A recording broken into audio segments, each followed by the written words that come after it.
बिस्मिल्लाहिर्रहमानिर्रहीम। हमने लास्ट जो कुछ लेक्चर्स थे उसमें इन्वायरमेंटल एक्सप्लोरेशन और सेल्फ एक्सप्लोरेशन को देखा और उसकी मैचिंग को भी हमने अंडरस्टैंड करने की कोशिश की। अभी के लेक्चर में हम देखते हैं कि what are the obstacles to career exploration. पहले तो हमें ये देखना है कि व्हाट आर द ऑब्स्टिकल्स, और फिर कुछ हद तक हम ये भी डिस्कस करेंगे कि what are the methods, ways and means by which हम इन ऑब्स्टिकल्स को ओवरकम कर सकते हैं। लॉजिकल रोल आपको नज़र आता है करियर एक्सप्लोरेशन का करियर मैनेजमेंट प्रोसेस में, लेकिन हमें ये नहीं समझना चाहिए कि जो एक्सप्लोरेशन है वो हर सूरत हमें कोई ना कोई बेनिफिट ही देगी और it will be more effective. और ये किस सूरत में होता है कि ये ऑल एस्पेक्ट में आपको एनहांस्ड अवेयरनेस नहीं दे रही होती about the self and environment, और we might not be accepting that, और we might not be doing it in the right manner. तो वो पोटेंशियल ऑब्स्टिकल्स, मिस्टेक्स भी कहना चाहें तो कह सकते हैं, जो आपको नज़र आती हैं इन इफेक्टिव करियर एक्सप्लोरेशन, उसके ऊपर थोड़ा सा डिस्कशन करते हैं। पहली ऑब्स्टिकल जिसके ऊपर हम बात करने जा रहे हैं that is the incomplete exploration. Incomplete से क्या मुराद है? What is complete and what is incomplete. जैसे फॉर इंस्टेंस अगर मैं एक छोटी सी बात करता हूँ, मुझे अपने तमाम इंटरेस्ट का पता है, मुझे अपने तमाम टैलेंट्स का पता है, मुझे अपने तमाम जो वैल्यूज़ हैं और प्रेफर्ड वैल्यूज़ हैं और उनकी एक तरह से अगर आप ये कहना चाहें कि उसके सीक्वेंस का भी पता है कि which is the preferred the most and which is preferred the least, and I know about my personality, तो शायद ये कंप्लीट इन्फॉर्मेशन कह सकते हैं, लेकिन we do tends to be more biased. So career exploration बाज़ औक़ात हमें सफिशेंट अमाउंट ऑफ इंफॉर्मेशन नहीं देती जो कि हमारे लिए यूज़फुल हो, या कुछ केसेस में हम ये कह सकते हैं कि एक पर्सन पार्टिसिपेट कर रहा है इन करियर एक्सप्लोरेशन लेकिन वो इनफ नहीं है, he might not even be involve in career exploration. सो हमें ये नज़र तो आता है कि हमें ज़रूरत है इंफॉर्मेशन की, लेकिन कई रीज़न्स हो सकते हैं जिसकी बेस के ऊपर हमारे पास इनकम्प्लीट एक्सप्लोरेशन सामने आती है। सो वो यहाँ पर वो कह रहा है कि there are at least 3 reasons for inadequate exploration, like complacency, hopelessness and fear. 3 चीज़ों के ऊपर उसने बात की। पहली चीज़ को हम सबसे पहले देखते हैं कि एट टाइम पीपल कंप्लेसेंटली एक्सेप्ट करते हैं स्टेटस को, मैं जहाँ हूँ ठीक हूँ, मैं जो समझता हूँ वो इनफ है। वो क्रिटिकली एक्सेप्ट नहीं कर रहे होते देयर कोर्स ऑफ लाइफ, और वो कहते हैं कि ठीक है, इस कोर्स ऑफ लाइफ पे और क्या एक्सप्लोरेशन चाहिए, नहीं चाहिए। So there is no need for collecting additional information, और एट टाइम एक एक्सप्लोरेशन जो है वो हमें वो बेनिफिट नहीं दे सकती, वो हमें करियर डिसीजन के लिए कुछ सिग्निफिकेंट इम्पैक्ट नहीं रखती। तो वो ये नहीं समझ रहे होते कि एक डिसीजन है जो भी हम लाइफ में लेने जा रहे हैं उसके कोई कॉन्सिक्वेंसेस होंगे, इसकी बेस के ऊपर हमें फ्यूचर रिवॉर्ड मिल सकते हैं या नहीं मिलेंगे, हमारी फ्यूचर एन्जॉयमेंट लाइफ इसके ऊपर बेस करती है नहीं करती। तो ये तो हमारे पास आ गया पहला कंप्लेसेंसी। देन फर्दर मोर अगर हम बात करें तो कुछ लोग अटैच करते हैं little importance to the work role, ठीक है, कि हमारा वर्क रोल है क्या, करियर एक्सप्लोरेशंस में क्या हेल्प कर सकती है। Career decisions are not going to make much difference in their lifes. मैं यहाँ पे हूँ, वहाँ पे हूँ, कहाँ पे हूँ, दैट डजंट मैटर। और इन हवाले से हमारे लिए ये चीज़ें नुकसानदेह साबित हो सकती हैं, because our life depends upon it, our career wholly solely depends upon it. फिर इसके अलावा एट टाइम हमें ये नज़र आता है कि फियर जो है वो भी ब्लॉक कर सकता है active approach towards career exploration. वो फिर किस तरह से रोल प्ले कर रहा होता है, लोग डर रहे होते हैं कि इनकी एक्सप्लोरेशन की बेस के ऊपर जो आउटकम आएगी वो क्या होगी, क्या वो यूज़फुल इन्फॉर्मेशन गैदर कर सकते हैं, क्या रिस्क तो इसमें इन्वॉल्व नहीं है, वो फेलियर अगर हुआ तो वो क्या अपने करियर को कंटिन्यू रख सकते हैं, उसको एक्सप्लोरेशन को बेनिफिशियल बना भी सकते हैं। जो लोग इसमें हमें कॉन्सेप्ट देखते हैं सेल्फ एस्टीम का कॉन्सेप्ट, जो लोग हाईली सेल्फ एस्टीम्ड होते हैं वो तो इन चीज़ों को कवर अप कर लेते हैं, ठीक है। और वो लोग जो लो सेल्फ एस्टीम के साथ होते हैं वो फियर में ज़्यादा इन्वॉल्व होते हैं, confronting their own weaknesses and thereby reduce their participation in exploratory activities. और इवन वो लोग जो कि इनिशिएट कर लेते हैं करियर एक्सप्लोरेशन, एट टाइम वो भी टेम्पटिंग हो सकते हैं कि वो एक्सप्लोरेशन को एक लेवल तक लेकर जाएं और फिर उसके बाद रोक ना दें, और उसमें कहीं पर तक सेंस ऑफ सिक्योरिटी भी इन्वॉल्व होती हुई नज़र आती है। ठीक है, और ये हो सकता है कुछ केसेस में रियल हो, लेकिन मोस्ट ऑफ द केसेस में फॉल्स सेंस ऑफ सिक्योरिटी होती है, because exploration may raise issues that take time to understand और रिजॉल्व, क्योंकि हमारे पास जो भी आउटकम्स आएंगी उसको हमने समझना भी और रिजॉल्व भी करना है। So one key ingredient to successful career exploration is the ability to tolerate a certain amount of ambiguity and frustration. सब कुछ सही नहीं हो सकता, उस चीज़ को अंडरस्टैंड करना हमारे लिए बहुत ज़रूरी है। इसके अलावा जो हमारे पास जो तीसरा फैक्टर था वो होपलेसनेस था। होपलेसनेस किस अंदाज में आती है कि हम कुछ चीज़ों से उस अंदाज में उम्मीद भी नहीं लगा के रख रहे होते। हमारे ये नज़र आता है कि हम कर भी लेंगे तो क्या फ़र्क पड़ेगा, ये सारी चीज़ें यूजलेस हैं, we don't have that hope that what we want will be achieved. So unfortunately ये जो अवर्जन है करियर एक्सप्लोरेशन से एक साइकिल का सा हिस्सा बन जाती है, जो कि हमें गाइडलाइन में आने ही नहीं देता।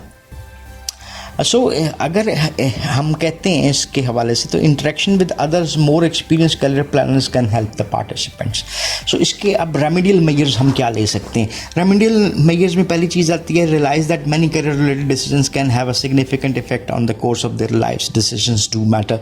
पहले तो ये हमें समझने की ज़रूरत है। दूसरी चीज़ है कि रिकग्नाइज करें कि that they can exert sufficient control over their careers to make career exploration worthwhile। तो ये एक सेल्फ एफिकेसी का कॉन्सेप्ट आ जाता है कि उनकी सेल्फ एफिकेसी में थोड़ा सा इजाफा होना चाहिए, वो इन्हें ये बिलीव करना चाहिए कि वो कंट्रोल रखते हैं अपनी लाइफ के ऊपर, अपने करियर के ऊपर। तीसरी चीज़ हमारे पास आती है, understand that fear of the known is natural.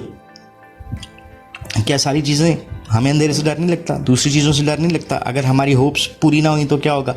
लेकिन ये नेचुरल चीज़ है, ठीक है, इसकी बेस के ऊपर हमें डरना नहीं है और हमें रुकना नहीं है।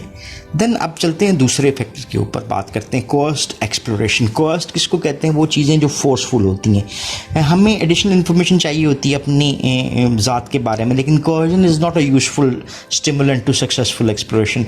हम पर प्रेशर फील कर रहे होते हैं। अब वो प्रेशर किसकी तरफ से है? वो कोई सुपीरियर हो सकता है, रिलेटिव हो सकता है, कोई friend may be sufficient to initiate participation in a career exploration programme. लेकिन आपको कहते हैं, समझते हैं कि जो काम ज़बरदस्ती का होता है उसका फ़ायदा उस तरह से नहीं होता। So people learn and change when the motivation comes from with in. अगर वो मोटिवेशन विद इन नहीं आ रही तो शायद वो चेंज हो या भी जाए, लेकिन वो परमानेंट नहीं होती। सो जब तक पर्सनल कमिटमेंट नहीं है, वो लर्निंग प्रोसेस स्टार्ट नहीं होगा। So career exploration is highly dependent upon self motivation. So at time cost exploration, जिसमें हमें मजबूर किया जाता है कि तुम ये कर लो, तुम वो कर लो, तो हम उसको उस अंदाज में एक्सप्लोर नहीं कर सकते। सो हमें अपनी रेडीनेस स्टेज को भी मेजर करने की ज़रूरत होती है कि क्या हम इस सारे फंक्शन से बेनिफिशियल हो सकते हैं कि नहीं। तीसरा जो हमारे पास एक फैक्टर आता है वो random and diffuse exploration.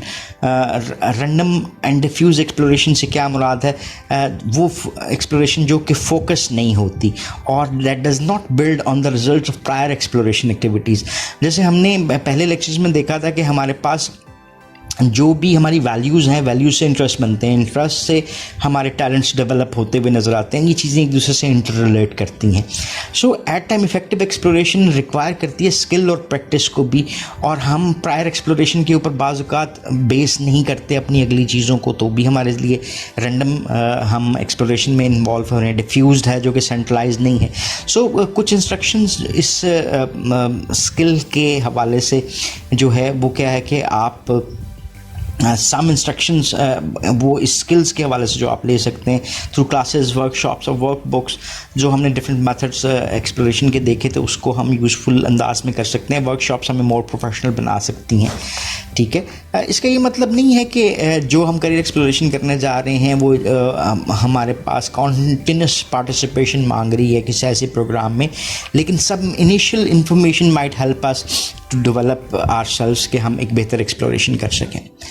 Then हमारे पास आता है fourth point, ineffective forms of career exploration. हम करियर एक्सप्लोरेशन तो करते हैं, लेकिन वो फॉर्म ऑफ एक्सप्लोरेशन जिसको हम as a base of learning बना रहे हैं वो यूज़फुल नहीं है।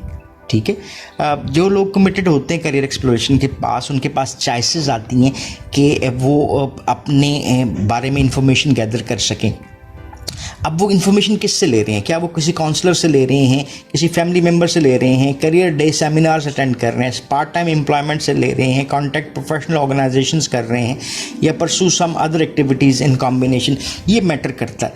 जैसे फॉर इंस्टेंस जी, मैं मैथ के बारे में जानना चाहता हूँ और मैं एक साइकोलॉजी वाले बंदे से पूछता हूँ कि मैथ का रोल क्या है जी हमारी लाइफ में, तो I might not be get using the right choice.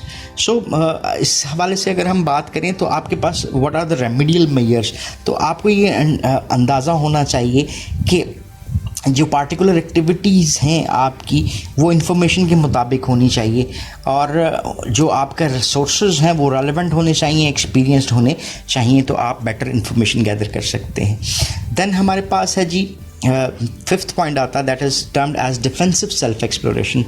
Defensive self exploration हमें कहती है जब हम सेल्फ एक्सप्लोरेशन तो कर रहे हैं और हमें इंफॉर्मेशन भी मिल रही है, हम उसको प्रोसेस भी करते हैं, लेकिन एक्यूरेटली कंस्ट्रक्टिवली प्रोसेस नहीं करते। हम कहते हैं ये अच्छा हाँ ये मुझ में नहीं है, नहीं मैं तो ऐसा नहीं हूँ, ये क्या है? This is whenever we are getting some information when we become defensive about it, और हम उसको एक्सेप्ट करने को उस तरह से तैयार नहीं होते। सो कुछ लोग जो हैं वो बेटर एबल होते हैं इस सिलसिले में कि वो इस टास्क को बेटर देन अदर्स परफॉर्म कर लें। सो हाईली एंशियस पीपल जो हैं वो एक्सटेंसिवली इस मेथड से शायद बेनिफिशियल नहीं हो सकते एक्सप्लोरेशन के, तो डेफिनेटली वो उनको फ्यूचर में भी बेनिफिट नहीं देता। सो ऐसे लोगों को क्या करना चाहिए? जब वो करियर डिसीजंस को फेस कर रहे हैं तो वो अपनी एंशियस फीलिंग्स के ऊपर थोड़ा सा बेस करें rather than on the information at hand. So anxious feeling की बेस के ऊपर उनका फैसला निस्बतन बेहतर हो सकता है, बिकॉज डिफेंसिव एक्सप्लोरेशन जो है वो शायद उनको डिफ्यूज डाटा दे रही थी।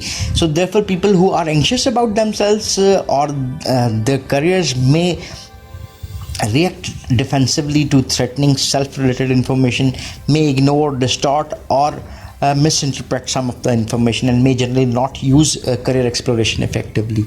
So ये हमारे पास आ गया। So solution to this problem क्या बनती है कि हम रिड्यूस करें feelings of anxiety to that point कि वो हमारे जो डिसीजंस हैं उसके ऊपर नेगेटिवली इफेक्ट ना कर सके या नॉन प्रोडक्टिव वे में ना इफेक्ट कर सके, और हम अपनी जो एक्सप्लोरेशन है उसको मोर इफेक्टिव बना लें। स्ट्रेस मैनेजमेंट प्रोग्राम्स इसमें अवेलेबल होते हैं, आप लर्न भी कर सकते हैं। देन सिक्स मेथड हमारे पास जो आ जाता है पॉइंट आता है exclusion of non work considerations. At time हमने सारी एक्सप्लोरेशन ठीक की, लेकिन हमने उस एक्सप्लोरेशन के बाद उसको नॉन वर्क कंसिडरेशंस को नहीं देखा, लाइक हमने फैमिली की बात की थी। So attention to all segments of life is necessary. जो टाइम्स और इमोशंस हमें जॉब में रिक्वायर्ड हैं वही हमें घर में भी रिक्वायर्ड होते हैं, और अगर हमने टाइम ज़्यादा दिया जॉब को तो शायद हम घर में उन चीज़ों को उस तरह से ना अपनी लाइफ का पार्ट बना सकें। सो बहुत सारे लोग आपको फेल होते हुए नज़र आते हैं कि वो एग्जामिन ही नहीं कर पाते implication of work related decisions for the part of their home activities.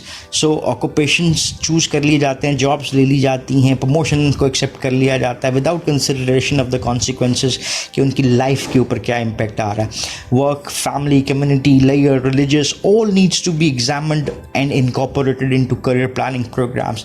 और fortunately ऐसे lifestyle issues जो हैं वो इंक्रीजिंगली इंक्लूड किए जाते हैं करियर प्लानिंग प्रोग्राम्स में, और करियर एक्सप्लोरेशन एक्सरसाइजेस भी ऐसे जो डिफरेंट एस्पेक्ट्स हैं उसको इंक्लूड करती है। सो ये थे हमारे पास वो डिफरेंट फैक्टर्स जिसकी बेस के ऊपर हम विक्टिम हो सकते हैं, किसके हम जो ऑब्स्टिकल्स फेस कर सकते हैं। सो ये सेट ऑफ गाइडलाइंस हमने देखी। That's all for this lecture. This also concludes the chapter number 3 as well. If you still have any question or queries, you can ask in the comment section. So thank you very much for watching this video. Have a nice time. Allah Hafiz.